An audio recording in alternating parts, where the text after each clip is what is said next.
Баршаңызға қайырлы күн достар. Бүгін өте дәмді, ауызға салса еритін өте керемет шелпектің рецептімен бөлісетін боламын. Видеоны соңына дейін қарап менімен бірге болыңыздар.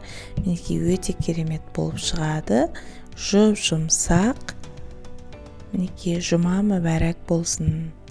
Ал кеттік, менімен бірге видеоны соңына дейін қараңыздар. Мінекей алдымен жылы сүтімізді құйып алып, жылы суымызды қосып араластырамыз. Және құмшекерімізден үлкен қасықпен 2 қасық қосамыз. Тұзымызды қосамыз және пісте майымызды қосатын боламыз. Барлығын жақсылап араластырып, 1 қасық столовый ложка дрожжымызды қосатын боламыз. Және електен өткен, міндетті түрде електен өткен болу қажет, сонда шелпектеріңіз керемет болып шығады. Мінекей ұнымызды жақсылап осылай қасықпен қоюланғанша араластырып аламыз.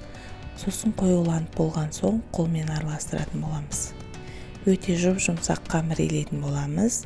Қатты болып қалмауы қажет. Мінекей қамырымыз өте жұмсақ, дайын болды.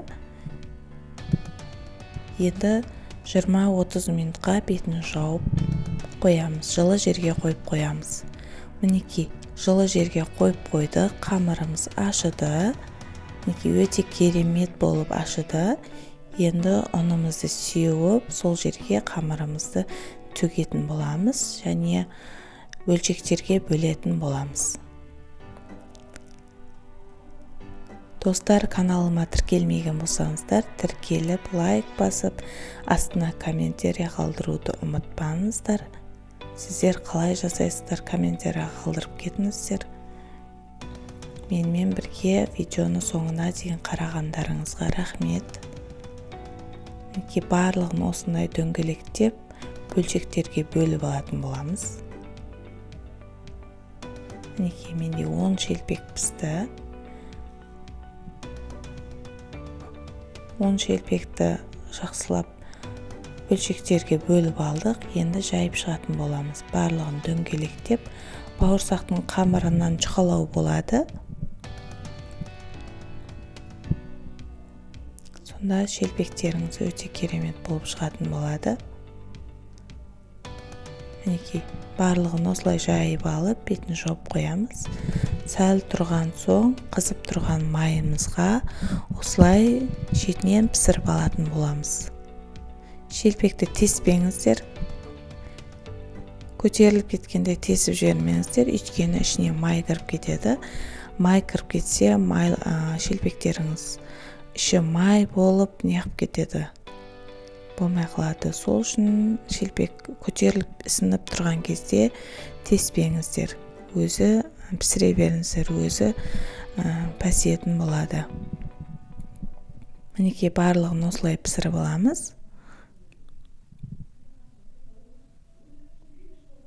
Жұма күні осылай шелпек таратып жіберсеңіздер болады.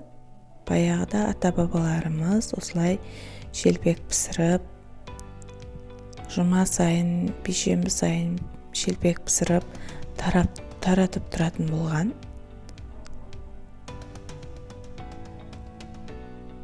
Бізде жұма, бейсенбі сайын осылай шелпек пісіріп, үйде Құран оқып, көршілерге, көшеде балаларға осылай шелпек пісіріп таратып тұрамыз. Сонда ниеттеріңіз қабыл болып, ойлап жүрген істеріңіз алға басып, аруақтарға іс шығарып, осылай жұма, бейсенбі сайын жасап тұрсаңыздар, керемет жолдарыңыз болып, алдарыңыз ашық болып, тілектеріңіз қабыл болып тұрады. Мінекей өте керемет шелпегіміз пісті, дайын болды. Ас болсын. Рахмет.